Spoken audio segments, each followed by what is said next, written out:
Welcome to Curl Talk Unfiltered, episode 2.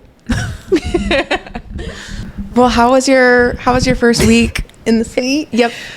It was good. Obviously, I feel like now something I realized, like, literally everything is on me. Like, this seems silly, but like the fridge was too cold and the Coke's like busted in the fridge, and so there was like Coke all over the floor. But anyways, that's not like client related.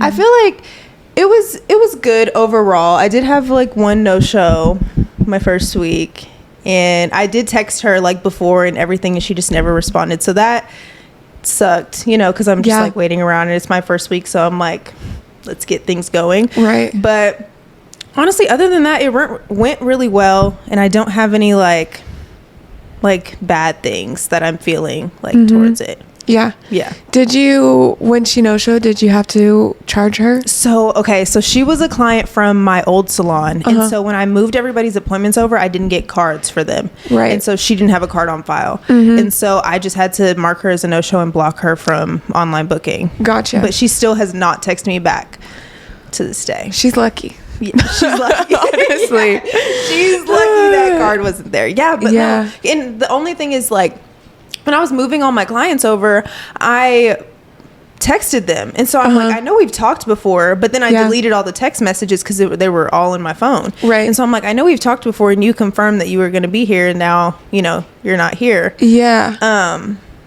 So, yeah, but honestly, I'm thinking of like, I don't know, I want to implement something to where, like, if you're not confirmed, that's it, you know?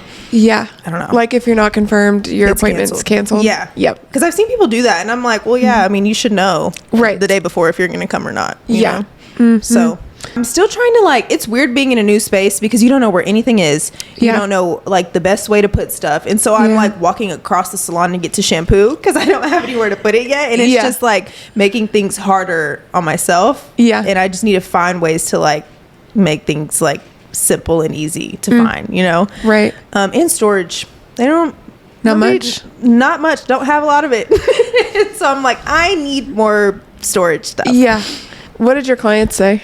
They liked it. They were like, it's calm in here. Like, it's chill. And, you know, like, I'm playing, like, my music. And I think a big thing was, like, at my last salon, the music was so loud and so just, like, in your face that they were like, this is really chill. But also...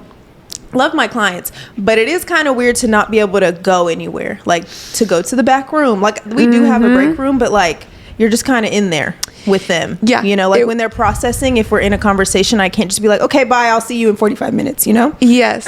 So that was interesting for me, because that's normally like my break time where I go eat, right?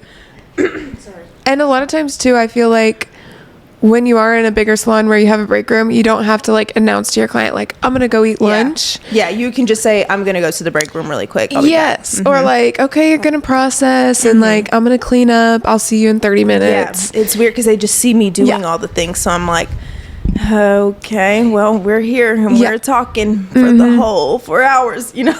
I feel like one hard thing for me is if I'm working late, I like it when other people are working late. Okay. And that's even something sometimes, like, I work until 8 p.m.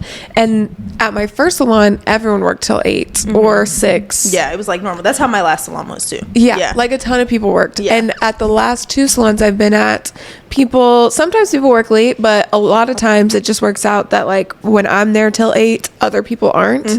And I'm just like, this is weird. I want to go home. Yeah. So I feel like that's something that in a suite I would be kind of... especially since it was holiday season 2, nobody was there. It was literally just me. And I was like, well, I need to work because I just spent all this money, you know? And so it was like me and maybe like 2 other people, and they're like on the other side of the building, you know, and I don't know them. And so it feels like, all right, well, it's just me here. And I have that same feeling too. When I'm working late, I hate being the only person there. So I get that for sure. Was it a lot of overhead? Like, was it some unexpected expenses? No, I feel like I was mentally prepared, but I did go to the hair store and like easily spent over $300. Yeah. Like just on color, product. It's going to be the new normal, you know?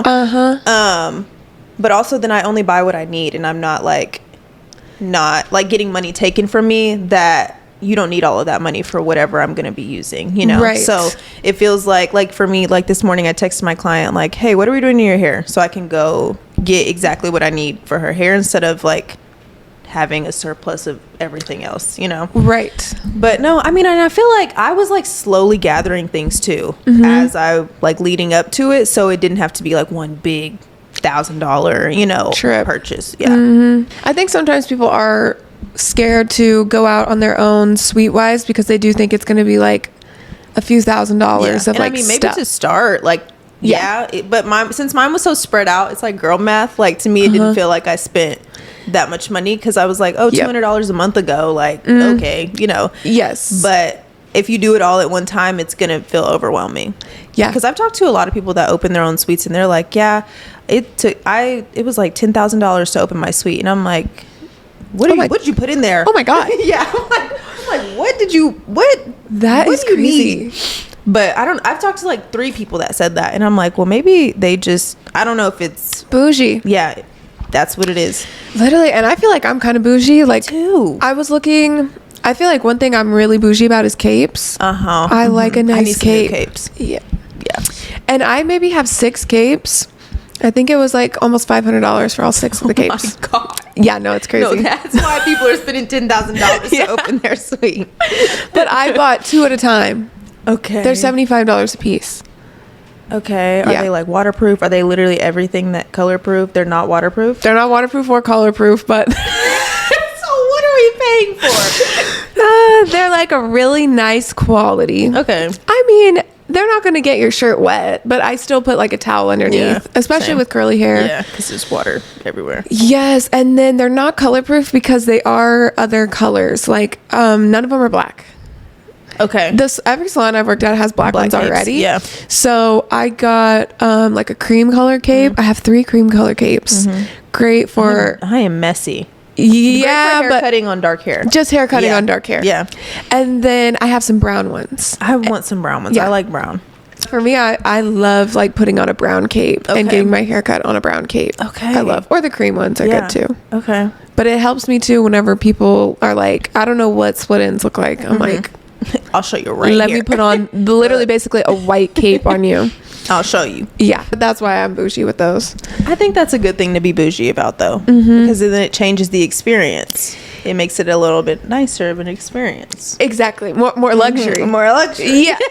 It justifies the cost. Exactly. Yeah. Exactly. Which literally brings us to our topic. Honestly. Today. Yeah. Today we're getting into a current hot topic on TikTok, or I guess just social media, between hairstylists and clients, and that is price gouging. I guess that's like the overview. Yeah. A lot of clients are saying that they're feeling priced out by hairstylists and things like that. So how do you feel about this topic overall? I think initially the people that brought it up were hairstylists. Right. They were saying they're not busy right now during holiday season when they're normally the busiest. Yes. Okay. Which I think is kind of pick me to ask. I feel like it's a way to get more clients. Okay, really? Yes, because you're on TikTok and you know people are going to be in your comments talking about it. And so it's like, I am not busy right now. Like, come let me be your hairstylist, without saying like, really? I need clients. Yeah. Okay, that kind of makes more sense. That's how I felt like it was, like, because I would never post that. Like, no. Oh, man, I am so slow. Like, no. I feel like I would look at it the other way. Like, why are you so slow? Yeah. Yes, you're bad. Which, like, isn't always the case. I think some people aren't busy because they're just, like, not good at marketing themselves or finding their niche clientele or pricing or timing or technique. Like, there's so many reasons it could be. Like, it's not one thing for everybody. Yes, and I almost think, I don't know what I think that they wanted the answer to be. Right. What did you want people to say? Yeah. And maybe they were just making an observation and, like, planned on it just being left at that. Yes, and maybe they wanted other stylists to say, like, same. Right. Maybe they wanted everybody to be on the same page and make it feel like it's not just them. Like, is it just me that's really slow this holiday season, or is it all of us? Yes, and I moved cities and states and built a clientele last year. Okay. And I haven't experienced any slow season. And at my first salon that I worked at for 5 years, I never experienced a slow season, even during COVID or anything like that. And neither did anyone that I worked with. Okay. And that was like people with varying degrees of experience and execution skill. I think what made us busy and what makes me busy now is the marketing. Right. Putting yourself out there constantly. Yeah. Yes. From several different avenues. Same. So my biggest thing whenever I saw videos like that was like, well, what are you doing to market yourself? Yeah. Like, are you going, like, putting the extra work in to get people to come to you during the holiday season when they have Christmas gifts, they're traveling, you know, why would they come to you, like, right now? Right. You know? I feel like I was busy. Like, I was busy, and maybe I had some, like, cancellations and some, like, people that needed to reschedule. But since I market myself really well, people are on the wait list. And so they're getting these appointments as soon as they open up. And so I might have had, like, a few gaps, but they would fill rather quickly. And I think it's just because I'm constantly, like, on TikTok and things like that. Yes. So what I noticed on the videos was hairstylists that were like, you know, I've been a hairstylist for 5 years. I've been a hairstylist for 10 years. I'm in the same city that I built my clientele in, and I'm losing clients. So then we need to reevaluate why you're losing clients if you've been a stylist for 10 years. Yes. And not that clients come and go, no matter how long you've been in the industry. Right. But why right now are you noticing, like, a big loss? Yeah. It's not the client's problem, I don't think. No. And so what clients did was they just generally said, well, it's because it's unaffordable to get your hair done. Like, because everything costs. Everything's so expensive now. Yeah. More than a car note. Yeah. Everything is like a student loan payment. Like, and we can't afford it. And maybe they weren't the nicest way that they said it. Yeah. Yeah. But also I get what they're saying. But for me, I don't think if you have an established clientele, there's no way that pricing is the only reason that you're not. If you don't have a clientele and you can't build a clientele, maybe, or like you're having a lot of issues, maybe look into the pricing. Is your pricing out of reach? Maybe it is the pricing. Or maybe like if you did raise your prices and you noticed a ton of people left, well, then maybe they don't feel like it's worth whatever you think it may be worth. Right. But they also don't understand the back end of things. Like we were talking about buying products. I don't know, the time it takes, how much you think you're worth hourly, things like that, rent, whatever it is. Right. They just think they're getting their hair done. They're like, so why am I spending $450 for a 4-hour appointment? Yes. You know, especially if you're, I mean, I kind of understand if you're in the salon every 6 weeks for something and it's like you feel priced out that way, but like for me and probably your clients too, like you're in there twice a year, 3 times a year, so it makes sense. It makes more sense in my brain for you to pay a little bit more because you go longer in between your appointments. Right. And that's what I tell my clients too. Like, I don't do any high maintenance color. Right. I said, this is as high maintenance or as low maintenance as you want it to be. Yeah. If you want to be in here every 3 months, that's up to you. I will never tell you need to be here in 3 months. Like for color. Yeah, never. Yeah. No. And really, I low key am kind of like, I'm not doing a platinum card. Oh, I'm not doing something that you have to come back to me in a month. No. Because I don't think it's what's best for your hair. And also, I don't want to be responsible for your curls not being curly anymore, your hair not getting to the length you want it. You can tell people that at the beginning a million times. Yeah. But when it actually happens, they're like, they're mad at you. Yeah, they're mad. And I'm like, yeah.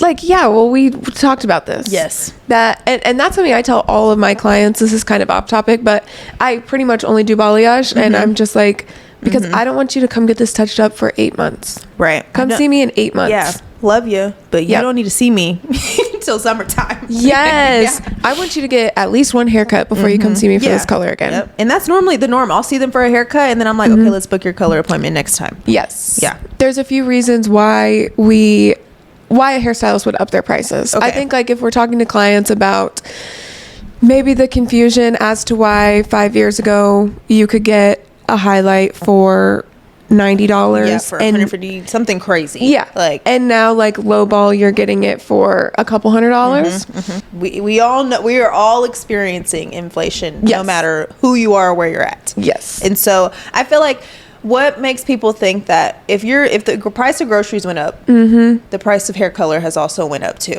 Yes. And so I'm not saying we need to raise our prices $100 per service, you know, but like a few more dollars I think is reasonable. Yes. Yeah. Absolutely.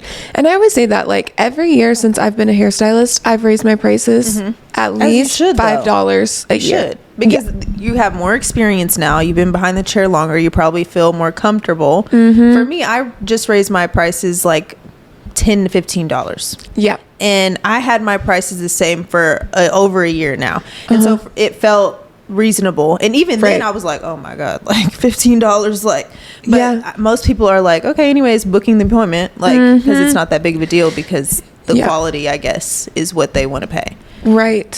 Yeah. And I think if someone waits like 2 years, well then their price is going to go up $60 the next time they realize, like, dang, how much was it last time? Yes. So obviously raising our prices for inflation is like, you have to do it. It doesn't have to be $1 million every year. You don't have to go up $100 a service, but it's inevitable that you'll have to raise some eventually. Yeah. And then the other big reason that I can think of why you would want to raise your prices is supply and demand, like how booked you are. For me, I feel like if I'm booked up for 3 months, I'm raising my price. Yeah. I don't know if that's everyone's perfect scenario. But for me, I don't want to be booked up solid for 6 months. No. Yeah. No. And that was my problem. Yeah. I was booked out like 4 months in advance, and I felt I don't even know how to describe I don't know a word for how to describe it, but I felt like I just, like, the future, like, was just gonna like keep booking, and I would have no free time for anything. Yeah. And so now I change it to where I'm booked online. You can see every 60 days, but I can pre-book my returning clients out if I need to. Good. Yeah. So they don't feel like, well, I can't get an appointment with her, you know, because she's booked out. And that's like, because the demand is so high, I had to do that change so my returning clients that I know can get back in. Yeah. Because I was having a problem with that. They're like, girl, why can I not book for 5 months? And I'm like, I don't know. I don't know. No, literally, that's crazy. And that's such a smart thing to do. I've seen that. It was overwhelming. That's the word. I was overwhelmed with like 3 months from now. Like, I don't even know what's going to be going on in May, but here I am stressed about it already. Yeah. And also, like you said, you want to go on vacation. Like, you want to be able to do things in life, or if you need to move clients around, you have that flexibility. I had none of that. And I felt like if I got sick, well, shit, I better just take some Dayquil and like go to sleep early the night before, because I have to go to work, because I have literally nowhere to put these clients, and I don't want to come into work on a day off, you know, for this. Yeah. At my first salon, if you got sick, you did come in on your day off to do your clients that you had to move. Like, you were required to open up next week's day off. Which I just don't think it's fair. Like, if the doctor has to cancel on you, are they coming in on Sunday to do your hair? I mean, to do your appointment? No. They just reschedule you when they can. To the next available appointment time. Even if that is not this month. Yeah. And it's going to be when it is. Yeah. I know that sucks. Like, as a client, especially if we are booked 4 months out, and I'm just like, I'll put you on the wait list. This is the next time I can get you in. But like, but then it's the unknown. And you don't really know. Yeah. And so, no. I think if I'm booked up for 3 months, I'm raising my prices. I think that's fair, because the demand is there. People want to see you. People are going to come in your chair. And if you raise your prices $5, I don't think it's going to deter people from coming to see you. Yeah. And it will deter some people. But then... Yeah. And I'm fine with that. Yeah. Yeah. I was saying... That is the point. Like, I was saying how I feel like you get to a point where you can be selective and picky, not like of your clients, where like if you raise your prices and you decide that you don't want to see me as a stylist anymore, that's okay, because then the clients that do want to see me will come and see me. Yes. Like, if I somehow end up pricing you specifically out, it doesn't mean that I priced you out with you in mind. Right. I wasn't thinking specifically of you. Yeah. I don't hate you. Yeah. I won't hate you if you see someone else in my salon that has a lower price point. I'm sorry, but I'm not so sorry that I'm gonna like be different for you or like write you an apology letter or like I'm not gonna tear up thinking about it, although I appreciate you. Yeah. I think because we're hairstylists, there's like very quickly hairstylists and clients can start to feel like friends and family, and like this is still my business. Job. Yeah, this is my job at the end of the day. Yeah. And I want to be able to live the life that I want to live. So if I need to raise my prices a little bit to accommodate like me and my business too, like rent, inflation, whatever it is, I feel like that should be understood. Like it makes sense for people. Yeah. I think like I have the right to be selfish about my own business in the same way that if someone else could make more money at their job sustainably, they would do it. Right, like you'd get a raise at work if you were doing really well for a year. So they'd pay you more. Exactly. Yeah. Yes. So yeah, I feel like supply and demand is a huge reason to up your prices, and you don't have to be a hairstylist for 10 years to do that. If you're a year in and you're booked out, raise your price. But if you're 5 years in and you're not booked out, I wouldn't recommend raising your price because you have more experience. Yeah, I agree. Something else, how we were talking about how they can become like family and friends. I think too, a lot of people tend to lose clients because they're not providing the same service because they get comfortable. Like now you're not giving them a scalp massage, or now you're not like, I don't know, just having the same level of like professionalism that you had before. Yes. And some people like to come to their hair appointment and feel like, oh, this is a professional service, you know, and not like, oh, I'm going to see my friend. Some people may like it to be the friend aspect, but I think a lot of people can lose clients because they get too comfy. Yes. I think that's the main reason people lose clients. I think so too. And I mean, I'm guilty. Like I've had a few clients where I'm like, okay, I'm getting a little too loose. Like, and it's just because like we just vibe really well and I'm just having a good time. But I'm like, this is also a business and we need to be acting like this is a business. That's one thing my first boss, I'll give it to her. That's one thing that she was very like, like that was her hard line. Like this is still your hair appointment and it's going to be the same. You're going to expect the same thing every single time. And there are times that even I go to work in like a really relaxed outfit and I'm like, you're feeling like lazy. I'm like, the people that are coming in today are not getting the same me that the people yesterday got. Yeah.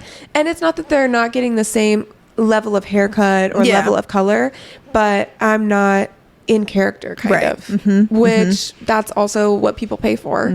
And I think that's like the first thing to go when people start to get comfortable with their clients is their appearance. And then how they speak to their client. And then things we're talking about. The level of service that you're providing. Execution. I think that's the last thing and to two, go. I feel like some people just get like lazy because they're like, well, she's gonna come back anyway. So if I tone her a little weird or, you know, like something like and not give her 100%, well, she'll be back in 6 months. So whatever, you know. And showing up late. I forgot about that. Rescheduling, it's just getting comfortable overall. Like, oh, well, she'll be fine if I reschedule her till tomorrow because I've seen her so many times. But like, I don't know. I feel like when I've seen you so many times, that means I'm counting on you to do a good job. Like any service provider, like I'm counting on you to do a good job. I want the same kind of service as any other person walking in here. I don't want to feel like, okay, well, now we're skipping my hot towel because, you know, whatever it is. Right. And I think a lot of stylists don't think about this, but if every time somebody is on your books, like if a client notices like, oh, the last 3 times that I've been scheduled for noon, she asked me if I can move up to 11 because the person before finished early. Like last minute changes, things like that, like it feels weird to clients. So it's not even always like moving someone later. I mean, running late is huge. If you're running late every time someone comes in, that bugs the crap out of me. Even 2 out of 5 times, I'm annoyed. I'm not coming back. No, I'm not. And if you're asking me to come in like an hour early, sometimes it works out. Sometimes, and I give them the option. I'm like, but don't worry if you can't. Like, it's no big deal. I'm just letting you know it's on the table. I do that too because if you do want to come in early, that is me saying like, Yeah. I can accommodate you coming in an hour early. I'm not going to say like, you need to be here now. If not, I just have to sit at the salon and I All don't day have and time wait. to go home. Yeah. Like, but I'm like, let me know. Because if not, I might go get some lunch or something. But yeah, I'm just saying if it's all the time, because I've worked with stylists like that too, or they'll be like, oh, you have a gap, ask them to come sooner. I'm like, I don't want to. They're booked at 4:00 on a Wednesday. I think they get off work then. Right. And I'm not going to text them while they're at work, acting like scaring them into thinking that I need them to come in sooner. I just feel like being professional, even when you're feeling like you're already friends with them. Right. That the should never same go level away. of professionalism needs to be at all times. Yeah. Yeah. For the foreseeable future of like, you could have them for 10 more years. And for the next 10 years, they should feel like they're getting a real service. Every time. Yeah. What are some things that you feel like are not reasons to raise your prices? I think the main thing that I see is people will be like, well, we raise our prices for education. We keep taking education classes.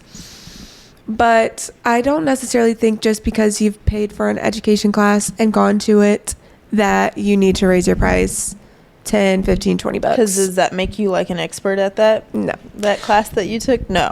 Yeah. No, and like, I think if you want to raise your price for education purposes, then you have to raise your supply and demand. Like, right. Education should boost how many clients come see you and how many clients you retain.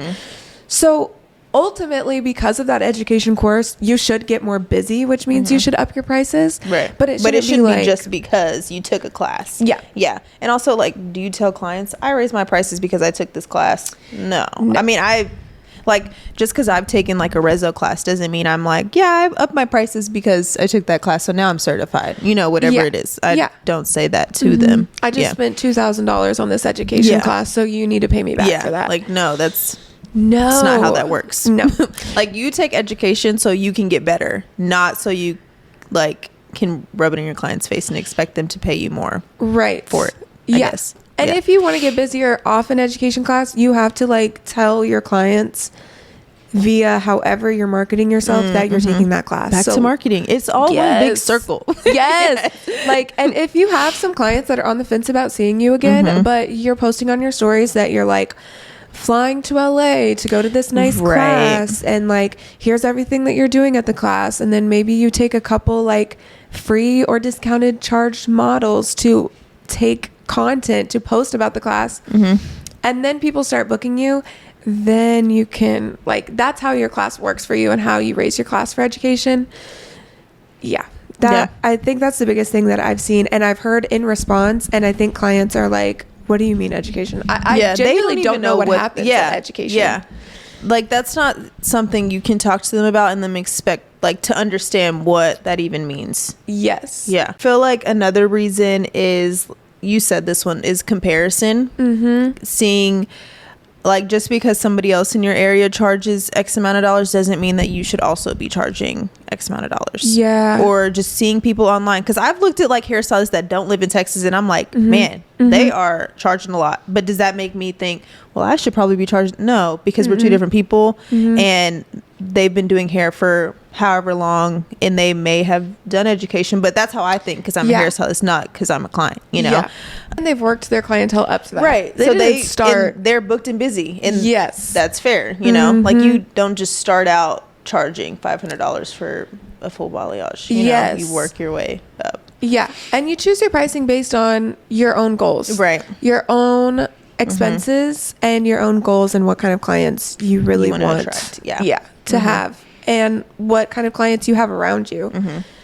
Whenever I moved to Dallas and I was going to only focus on curls, I was looking at the prices of that people were charging, and I was like, there's no way that me with 0 clients am I going to charge $300 for a curly cut, $275, even $150. Like, I started at $120. I was about to say, and I mean, and that's you still having experience, just having to charge less because you're in a new city. Yes, I went from $150 curly cut, and I'm still not back at $150 curly cut, because I got my clients based on 120. So I mean, eventually I'll keep working myself back up, but I've only been here under a year and a half. Yeah. So you can't just jump to $50. Yeah. Yes, I can't. Yeah. For me, I'm a $5 and $10 upcharger. Yeah. But then it doesn't feel as drastic for your clients. Like they probably don't even notice that it's a $5 difference in this appointment. Yeah. Versus From last time. Yeah. I think the comparison thing is a big issue, especially for young stylists that they've never. Yeah. They don't know what to charge. They don't know how much product they need for each service because they don't even always know how to get your inspo photo. Right. I remember being like getting redos my first year and me just being like, I'm just I don't trying even know stuff. what I'm doing. Yeah. And I mean, that's what a lot of like stylists at my last salon, they would say that you, as a like first year stylist, whatever it is, you're just throwing stuff and seeing what sticks. Yes. You know, so most of the time, like if you're new to it, I don't think you should be looking at other people to see what you're charging unless they're also brand new. Yes. And don't know a ton either. Like look at whatever stylist is in your area that is also 1 year out of school. Like just look on the website. And just be realistic about it. Yeah. Like if I knew someone, if I'm like, okay, you've only been doing hair for 7 months, why is my full highlight $300 and something, you know, or whatever it is, then I'd be like a little questionable about it. Right. Or my curly cut, I guess. Like if I'm going to someone who just started doing curly cuts, and don't get me wrong, like charge what you feel like your service, whatever kind of service you provide. But if you're brand new curly cut and it's $160, I'm like, no. It's not gonna be very good. No, I'm not paying that. Like, no. And like I don't know, I feel like I was lucky because I went straight to commission and they choose your prices. Yes, same. So whenever I was doing models like discounted services as an assistant, I was doing $50 balayage. 2017. So my first salon was like the small sweet style. I worked underneath a curly specialist, but her curly cut services, like her haircut, she only cut hair, were 2.5 hours, and she charged 2.5 hours. 2.5 hours time. Okay. So then I get on the floor and I start at 165. I was so uncomfortable asking people to pay 165, even if it was my services aren't 2.5 hours long. Hers are like built for that. Yeah. But when I moved to my second salon, I went down. I went down to 150 because I was like, 165 just seems really close to 200. Like, yeah. And I'm not comfortable. Actually, no, I think I started at like 125. I started at 125 and then I went up to 150. Good. Yeah. Because I was like, I don't think I've been doing this long enough to charge people 150. Yeah. You know, like it just didn't see, I felt like I was like robbing people. Yes. Yeah. And also like we've talked about too, just that when you're doing a service and when you're new, if you want to be able to like sleep at night and not be stressed, lower your prices so that way people aren't like, well, I just spent $200 so I expect this much. Yeah. Yep. Yeah, because you're not perfect yet, you know. And I mean, nobody's ever going to be perfect, so it's like everybody's going to make these mistakes, but if it's less, if you can charge less, then it doesn't feel as like stressful if you were to make a mistake or if you're brand new. Absolutely. Yeah, so I feel like if you're just starting out making your prices, I would look up like commission salons in your area and what are the level ones. I think it's good to start a commission salon. I know a lot of people like don't think that and they want to either just go straight to like booth rent or suite, but I feel like starting like, and even just looking at other people's commission salons helps you know like what the norm is, like in like a good introduction to the industry. When people are doing a commission service, like say a commission highlight is 150 at a level one, like some salon, some level one is 150, they're only taking home like 40% of that. Yeah. So you also know, like, if I'm getting all the 150, I mean, obviously you're paying for like product, but just know that you could probably live off of 40% of that. Right. Yeah. So whatever it is right now, I feel like that's a good place to start instead of starting on TikTok. Unless you're finding someone that's getting like 12 likes or something, which is also super valid. On TikTok. And you should be like, what are their prices? Yeah. I'm interested. For sure. Yeah. Prices are going to go up. Prices are up. Yeah. And for a lot of stylists, even if you don't want your price to be up, it's up because you can't control the price of bleach and every other thing. But if you are losing clients because you've had to raise your prices due to inflation and every other thing that we've talked about. What can you do to retain the clients that you have and build up new clients and that sort of thing? Kind of talked about like marketing yourself before, but I really do feel like clients are going to come and go regardless of inflation. Like, yeah, it doesn't matter. We'll get through this and still clients are going to move. They're going to meet another hairstylist, see someone else online. Even if they don't hate you, like you're still going to have like an ebb and flow naturally of clients. So just being consistent and never being like, okay, I'm booked and busy, so I'm done like posting on TikTok as much. I'm done posting on Instagram. I feel like I'm not doing all the things you did to get them in your chair. Yeah. But just being consistent with like, I am always going to need 1 to 2 to 3 different ways that clients are going to find me from the ways that I'm marketing myself. And I feel like that social media, I love Google. Like Google's a huge way that I get clients that I feel like is super underutilized, as well as like running a special and like, I was gonna say like maybe a referral program, like something to keep people like interested in coming back. Like maybe like, okay, you get 10% off your next service if you refer somebody to me. I used to do that, and people, I would tell them, oh, by the way, you get 10% off today because so and so said, and they're like, oh my god, you know, like really excited about it. The excellent customer service thing, like we kind of talked about how people can get lazy, and like I feel like when you're busy, you stop answering the like, hey girly, I have a question in the DMs, and like if you want to keep retaining your clients and getting new clients on top of that, you have to like answer your DMs. And let me tell you, I'll be honest, I'm at that point right now. I'm guilty. I am guilty because, and it's not that I don't feel like I need new clients.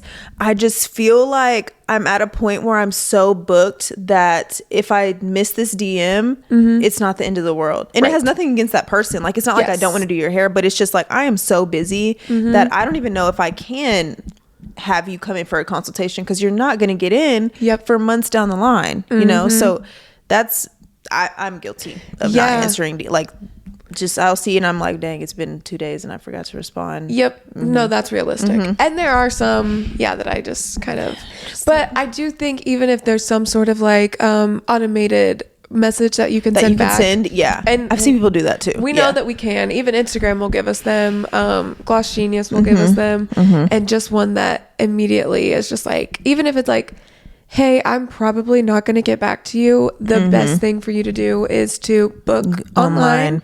And if there is no booking, if that's your question, get on the wait list and keep checking. I'm telling you, the website. Yeah, you can say that a million times and you'll still get the DMs. Yes. You'll still get the DMs. Exactly. I think for me, what I thankfully am able to do right now is be picky. And I want to attract the clients that I want to sit in my chair. Yes. And so me not responding to you does not mean that I don't want you as a client. I think I'm just kind of like, I'm just in a space where I'm attracting the clients I want. And I feel like sometimes I'm just like, no, I don't think we'd be a good fit. And that's, I don't want a client I've got to hold your hand to get on the books. That's what I'm saying. I want a client that's a go-getter. That's what, you need to be a go-getter. I want a client that's hard getting, she's checking it daily because she doesn't want to bother me. Like, for example, in my bio, it says, read my FAQ highlight before you message me. It tells you everything you need to know in there. Literally everything. There's no reason to be DMing me. And so now that you've DM'd me, you're not the target market. You're already not the target market. And it's like, maybe if you have a question that's not in there, okay, cool, whatever. Like that happens sometimes. But if it's like, hey, when do your books open? How did you find a question that I haven't answered? It probably doesn't matter then. Right. Because I've answered everything you need to know to book an appointment. Following your clients back on Instagram. I feel like you don't have to do this, but genuinely, I do think it helped me build my books a little bit faster. Does it make you like personable? Yes. Okay. Following them back on Instagram, liking their stories, commenting on their photos. I did that at first too. But then it started to feel weird. Overwhelming. Yes. It started to feel like now I'm only seeing like my client stuff on my hair page. Yeah. Because you have a shared page. Yes. Your personal and your... Yeah. Yes. I don't mind, like, on my personal, we can follow there. But I feel like on my professional, we're going to keep it professional. Only professional. Yeah. I feel like for me, I was just... As a stylist or as someone that's, like, building your clientele, I would say that... You've been a stylist and your clientele's been built for 5 years and you feel like your clients should be loyal to you and like want to come back to you because they like you. Let's say maybe the quality of your highlight hasn't necessarily went up or like the quality of... It's the same. It's the same. And you want them to be loyal to you, but at the same time, like, you don't follow them back. And like, I don't know, we all know clients are liking our stuff. They're commenting on our stuff. They're DMing us and swiping up. And you're thinking like, oh, I hope that they don't notice that I don't follow them back or something. I think if you are wanting to like build your books or rebuild your books or sustain them and you're open to your follower count going up, because that's what eventually I was just like, what am I worried that I'm going to be following too many people? Yeah, and I don't even think that's a thing anymore. It's corny. Yeah. Like, that is a corny. Yes. And I found too, it's really made my relationship with my clients like a lot because then you stronger. Get to know them on a personal kind of level, I guess, whenever you see their stuff on Instagram. Yeah. Especially as a curly stylist, if we only see our clients every 6 months, I don't actually know them as much. Yeah, and I'm like, we have an hour and a half to talk, and I still don't feel like I know enough about you. Yeah. Literally. I've had a lot of people... I've tried to be more personable on my professional page because I don't want to feel like I'm out of reach or like out of touch like with my clients. But I don't mind if they follow me on my personal. Like that's cool because that's really where like that's who I am, you know. On here I just post hair stuff. Yeah. So I wouldn't mind following them on my personal page, but I like to keep my like hair page like hair stuff. Yeah. And so I feel like that's a huge one with the customer service thing in general is if you're able to, if your mental capacity can see your clients, you know what I mean? Then like be that sort of open.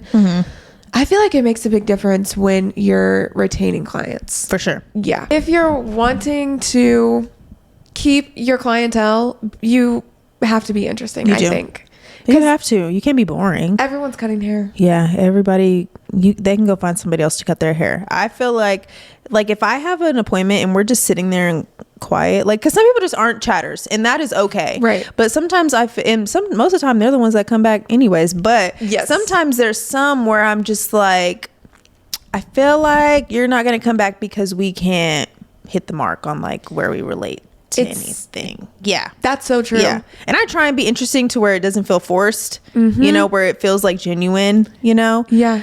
So what do you do? Like that's my goal with every client is to figure out how can I connect with them on something outside of giving them a really good service. Right. Yeah. And so one of the main questions I'll ask my clients is, what do you like to do for fun? And I hate getting that question, but because I never know how to answer it. But then I'm like, I don't know. Sometimes you like to read. I know, and that's where I go. But then they're like, okay. Yeah, they don't like to read. That's it. Or they're like, what do you like to read? And I'm like, ooh, like yeah, fantasy. I'm like, romance. I have to like dip my toe in like.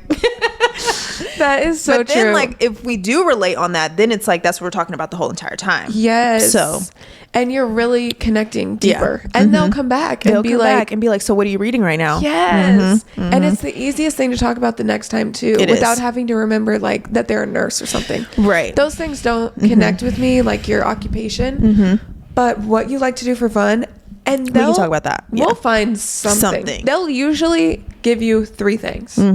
And you're like, okay, I'm going to pick one of those 3 things. Oh, I like to exercise. Oh, I like to read. Oh, I like to watch movies. Oh, so what's your favorite movie? Yeah, and then we just go into the spin. Oh, you're into pop culture? What do you think of Zendaya getting engaged? I know my current thing is like Kendrick Lamar. Yep. Drake beef. I'm like, so, or like Beyonce.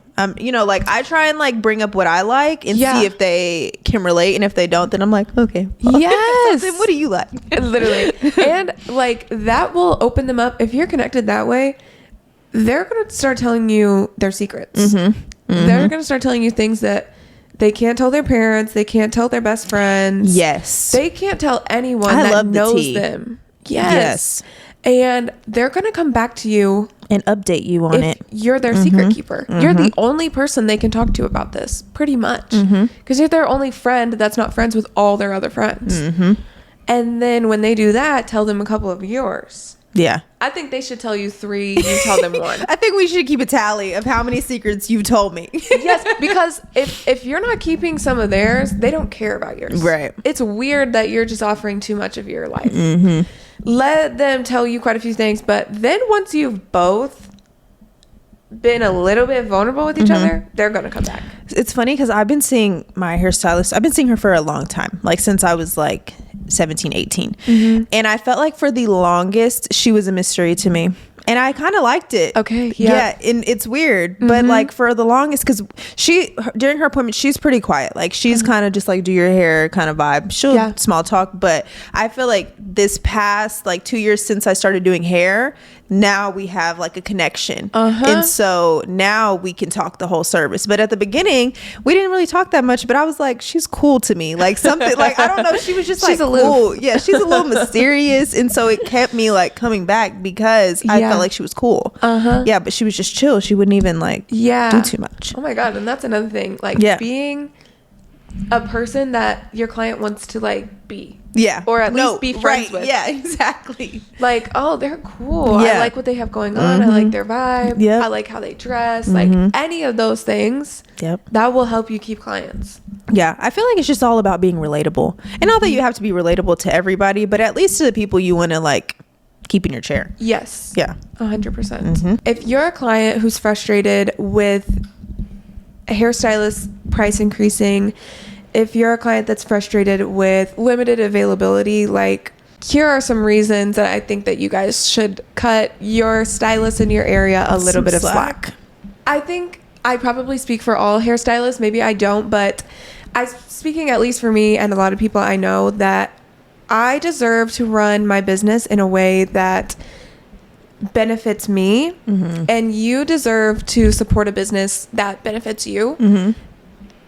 And we might not always be the best fit. Right. And that's okay. Yeah. Like it's not a bad thing to find somebody else who fits your life better or fits your vibe better. Yes. That is okay. Yeah. And nobody should be mad at you for that. Yep. Yeah. And if you can't find something like that, then maybe we need to take a step back. Yeah. You need to look at your life a little bit. Maybe we need to take a step back and reevaluate ourselves. Yes. Yeah, because there's a common denominator. Yeah. Yeah. Because I was seeing a lot of clients posting too, just like, I shouldn't have to pay over $100 for a haircut or run the risk of getting my hair botched. Well, I think that you should know that a quality haircut that maybe you're looking for is more than $30, is more than $70. If you want the layers, and like I know clients think like, oh my, it must be so easy. It's really not easy. It's really not. I'm telling you, you pick up a pair of shears for the first time and you feel like a baby giraffe or something. Like you don't even know how to do anything. Yeah. But I do think it is something that's easy, and I feel like you made this point. A lot of women are hairstylists. And so it seems like it should be like this easy, fun job that's not taken seriously. Yeah. And I think that is why people are like, why is she charging X amount of money? Like, this is an easy job. Yeah.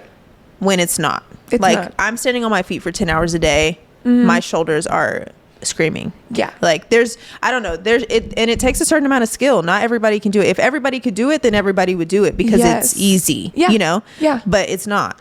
There's a million tutorials online. You see every single day how to cut, how to color hair online, and you're still not doing it. Yeah. Because it's not easy. Yeah. It's not like doing anything else at home, even other beauty industry things at home. If you can't find someone, it's because you're looking for a service that is a higher quality service that and does cost more money. Pay for it. Yeah.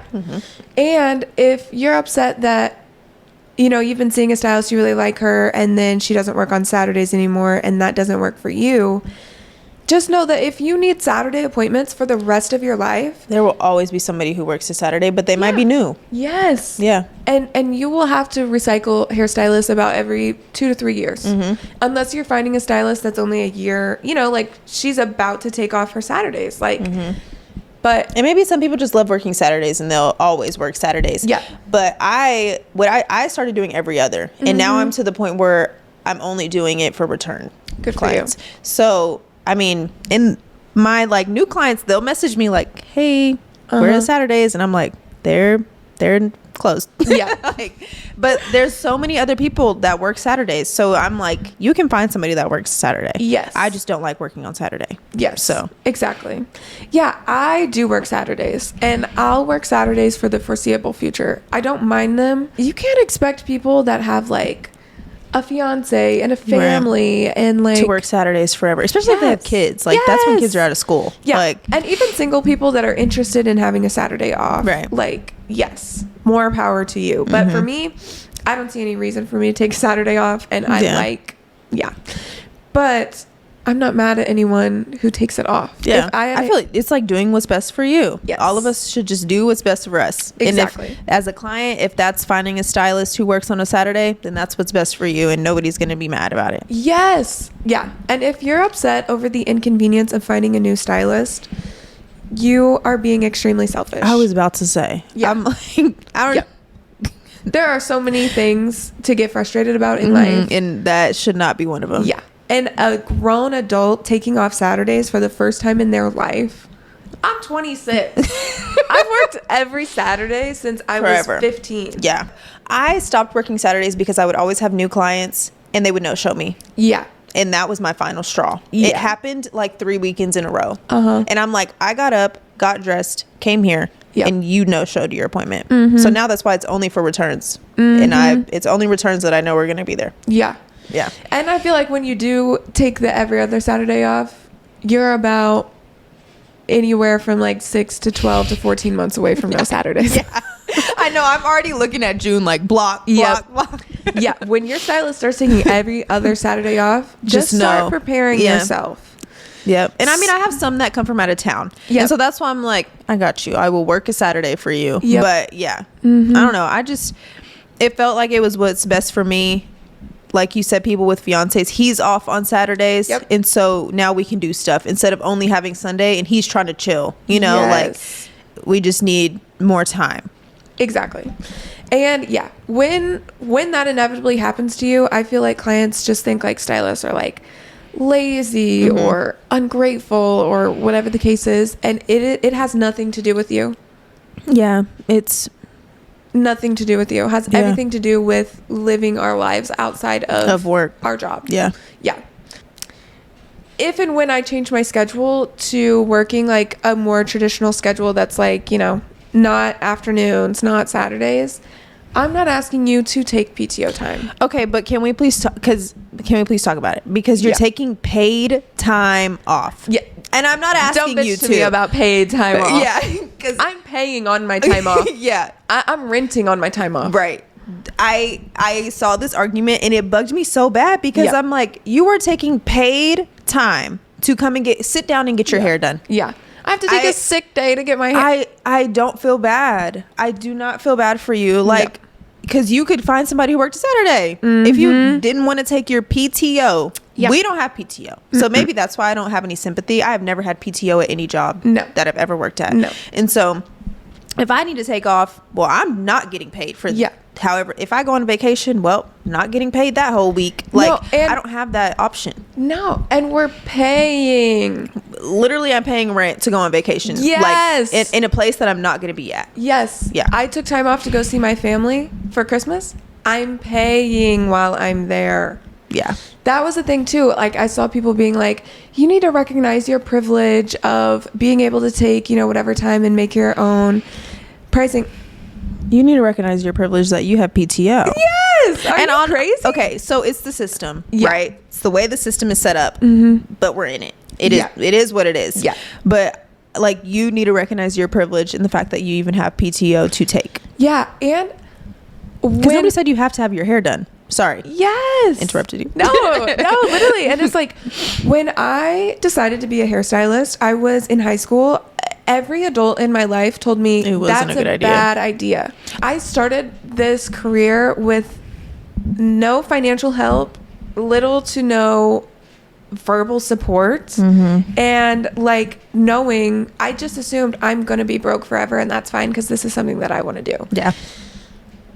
So yeah, now that it is my own business, like, I have a right. I am my boss. I am going to give myself a raise when I'm doing a really great job. Yeah. And when I feel like I deserve that. Yeah. When I'm booked up for months in advance, I'm going to get a raise.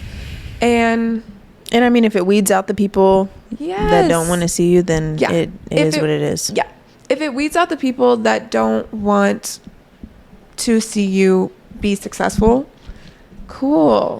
I'm okay with that. Like, pricing the way that I do allows me to do, like, the hairstylists traditionally could never take a vacation, could never buy a house, always needed to depend on a man. Yeah. We're not doing that anymore. No. No. I mean, literally, I follow so many hairstylists that are single and they are like living their best life. And I love that for them because that's what you deserve by yourself. Yeah. Like, and they're not depending on anybody else to do it. Yeah. If we were men in whatever industry, people would pat us on the back for it. There is no business that women could start from the ground up and own and be really successful at that people would be excited for them. A lot of talk that I've seen on this has been like, I don't know, talking about other professions, and I won't even go into specifics because I don't want to down any other profession, but it's like, hairstylists want to make more money than this person, and they're not talking about I'm not even business comparing owners. myself to the, like, they're like, you want to make more money than a doctor? Girl, I'm not worried about how much the doctor makes. Like, how about we take a step back and realize why doctors don't make more, or whatever it is. Like, that's not my fault. Literally, and they don't own that business. Right. You're also, you were talking to a hairstylist, but you're also talking to founder and CEO, like, of this here business. Yes. I'm like, the more money that doctor makes, the more money the person that owns the hospital makes. And it goes up that ladder. Yeah. At the end of the day, my goal in life is to one day have a business that does not generate any revenue for a man.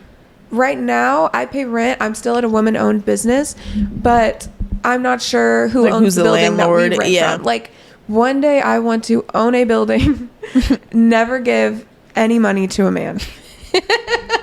Ever again. Ever. So I'm not apologizing for wanting to go on vacation or wanting to own a home without the help of a partner, significant other. Like, no. Okay, well, with all that being said, we'd love to hear you guys' opinion on this topic. I feel like we had good things to say. I'm glad that we're all having this conversation because I think it's a conversation that needs to be had. And so I'm looking forward to hearing, like, client and stylist, what y'all think about this topic too. Because it affects all of us. So I'm totally open for discussion. If anything, you were like, I'm not sure I agree about that. Or here's my point of view, maybe a little bit different, would love to hear in the comments. Always open for a combo.